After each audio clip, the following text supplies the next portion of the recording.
Hello YouTube, this is Carlos the Rook. I'm coming at you with Game 4 from the World Open Philadelphia 2025. And in Game 4 I played Rohan. So Rohan is rated 1914 and I'm rated 1810 at the time. So the guy is at least 100 points ahead of me. When I first seen the name Rohan, it made me think of the Lord of the Ring, the horseman from there. So I got a little chuckle out of that. So Rohan started with e4. I responded with my Sicilian c5, knight to c3. So with this move, I didn't know if he was going to go into the Magnus line or if he was going to play a Grand Prix attack. So I played d6 to see which line he wants to enter. He come knight to f3, and he kind of move ordered me here because this took me out of my prep. So we no longer going into a Najdorf. But if I wanted to go into a Najdorf, when I talked to the coach, he said I could either get knight to f6. And the reason I didn't do knight to f6 because I was concerned with e5. So he said if I was concerned with that, then I could do a waiting move that was typical of the Najdorf, like a6, to see what Rohan's next move would be, and then I could transpose into a Najdorf, and that way I stay into familiar territory. So that's a good lesson to know for next time round. If your opponent does something you're not familiar with, you can do a waiting move that's typical or thematic of the opening prep that you do have that won't throw you off. So I went knight to c6. Stopping e5 was the idea. He goes d4, c captures d4, knight captures d4, and now I go bishop d7, so I can capture the knight back if he captures on my knight with the bishop instead of the b pawn, and breaking up my queen side. He responds bishop to e2. I go e6. I'm thinking in the lines of a Scheveningen. That way, I know I mispronounced that, but hey, I'm not Dutch. So I'm just going to say Scheveningen. I went e6. I was thinking of, in the future, stopping that knight from coming to d5 was my idea. So Rohan castles. And I go bishop e7. He responds bishop e3. Now the problem here with me going with this setup is if we back up, he had knight on d to b5. And this hits my d6 pawn, and it's hard to defend. I'll have to do something like queen to b8, which makes the queen real awkward in order to defend that d6 pawn and keep my position from falling apart. But Rohan missed that. So bishop to e7, bishop to e3, knight captures d4, queen captures d4, and now I don't have the knight to hit the queen and chase it off. So my idea was e5, hitting the queen, bringing the bishop to e6, and getting a similar Najdorf setup. Here I decided to try and transpose into familiar territory. But instead of e5, the engine wants knight to f6 here. It wants knight to f6. And I guess you're going to develop and castle the king to safety. I think that's the idea here. So I went e5, hitting the queen. Rohan retreats with queen to d2. Now I developed a knight on f6. He goes f3, protecting the pawn. Castle, king side safety a priority. Then he brings the rook to d1, hitting that pawn on d6, but it's not really pressure because the queen can't capture because the bishop's protecting. So at this point I do a6 to keep the knight from coming in, because I figured maybe he wanted to go knight to b5 and triple up the pressure on the d6 pawn. So he go bishop c4. Trying to take advantage of the hole on d5. I go bishop e6. That was my idea all along. And if he captures, I'll recapture with the pawn. And then I'll control the d5 square and the knight can't get there. So what he does is bishop d5. And that's hitting the pawn on b7. So I go ahead and capture. He captures. I captures. He captures with the queen. And I go queen c7 here. This way I'm protecting the pawn on b7, the pawn on d6 is protected, and my bishop is protected on e7. And I have ideas of maybe king h8, f5, going for a pawn break on the king side. Rohan goes rook f2. So here I'm thinking he's going to double up the rooks. Is it going to be on the f file or on the d file? I'm not sure. But I want to trade the queens and take some pressure off. So I go queen c6. He retreats with queen to b3. I go b5, giving me some space on the queen side. He goes rook to d5. And what this move does is it cements the d pawn as a backwards pawn. One thing in Jeremy Seelman Reassess Your Chess that it teaches is you look for weaknesses and then you try and exploit weaknesses. And in the Sicilian, d5 is a thematic pawn break that equalizes for black.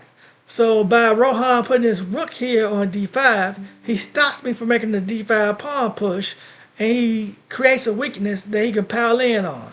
So now all I gotta do is triple or quadruple his pieces on his d6 pawn, and the pawn will fall if I'm not able to defend correctly. So I'll go rook on f to c8. It's one thing that really gets me about moving rooks. You don't know which rook to move. Should I move the a rook? Should I move the f rook? Where do my rooks belong? And what I had in mind here is I want to go queen c4 and force the queen trade. If he doesn't trade queen, then I can always start pushing with b4, a5, a4, putting pressure on his queen side. So Rohan decides to make his own pawn break f4. I think that was a really bad move. I don't think f4 was called for here. Let me go back one move and see what the engine says. The engine wants c3 here with equality. He got white at 0.04. So c3 is the move here. That's what Stockfish 17.1 is calling for. Out of the top 4 moves, f4 is not even a candidate. It's c3, king f1, rook d2, and g4, all with equality. So Rohan does f4, and that gives black a small, very, very small advantage. Negative 0.12 it looks like. So I go ahead with my plan. Queen c4 to try and trade the queens. And here at this point, if he doesn't trade the queen, then the pawn on the e file falls. So that was my idea. Rohan decides to capture on e5. And here I'm thinking, if I capture the pawn, he captures my, if I capture his e pawn, he captures my d pawn, putting pressure on the bishop. I didn't like that series, so I decided to capture his pawn back, and that trade is still in the air. And here the engine wants rook d7, hitting the bishop and hitting the f pawn, and putting pressure on my second rank. But here Rohan played queen captures c4, and according to the analysis it says this costs white the game. But let's see first what the engine wanted Rohan to play.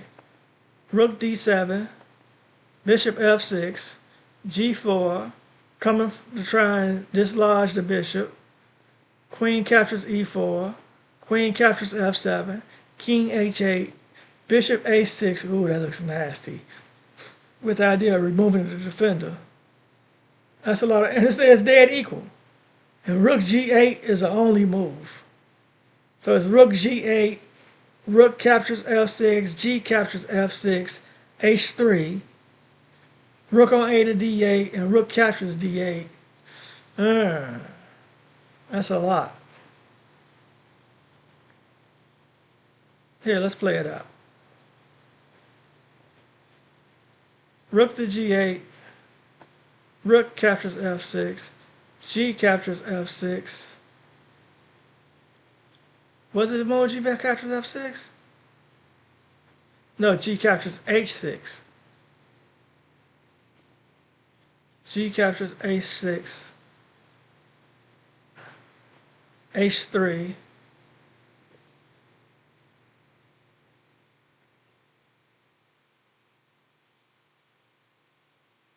why H3?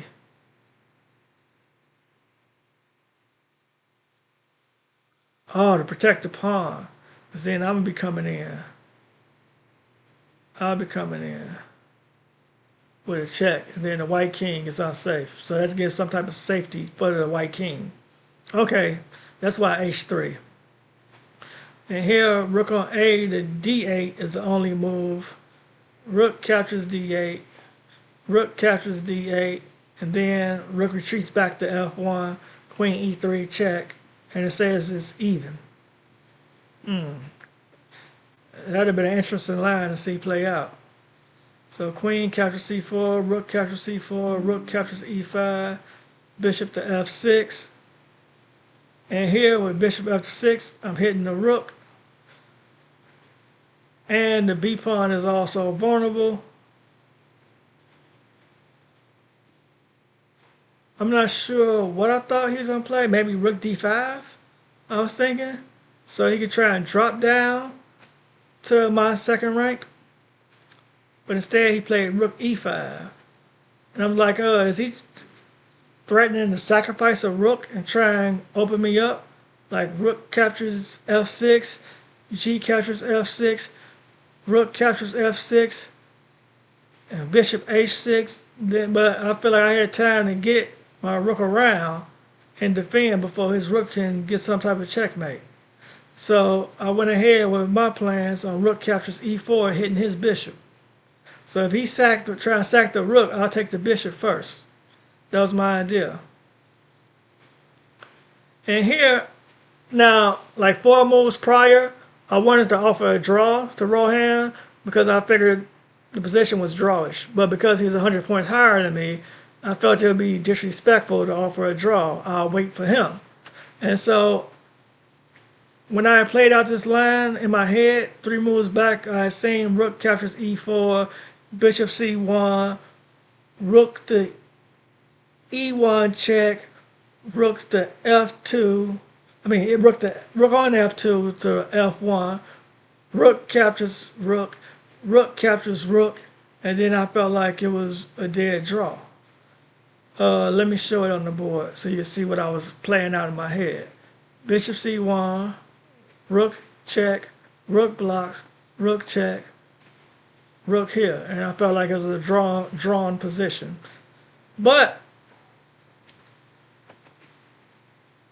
Rohan made the move, bishop to C1, and he instantly offered me a draw, and I instantly accepted without looking into the position. But when I went back into my hotel room at the Sheraton, I was staying in the Marriott, and as soon as I went back to my hotel room, I went over the position, and the evaluation bar shot up, saying black was completely winning here. And I was like, huh? I was completely winning? And I looked. It took me 1 second to see the winning move, which was bishop to D4. It pins the rook with the idea of rook to E1 checkmate. So he would be forced to come back bishop D2, and Rohan loses material here. So I just didn't even look deeper into the position. If I took 1 minute to look over the position after he offered a draw, I could have seen his winning move. But because he was higher rated, he offered me a draw, and I lost games earlier in the tournament, I went ahead and accepted a draw in what I thought was a drawish game without realizing he blundered. And it's one thing my coach said, like I was worried about, like if I took the time to think about the position, I thought he could recall the draw. But they said you can't do that. Once you offer a draw for your move, that draw is on the table until I either make a move or accept or decline it. But I didn't know that at the time, but I know that going forward for future tournaments. All right, that brings us to the end of this game. Thank you, everyone, for watching. Hit that like button, subscribe, it's completely free, and support your boy, Carlos the Rook. All right, thank you. Have a nice day.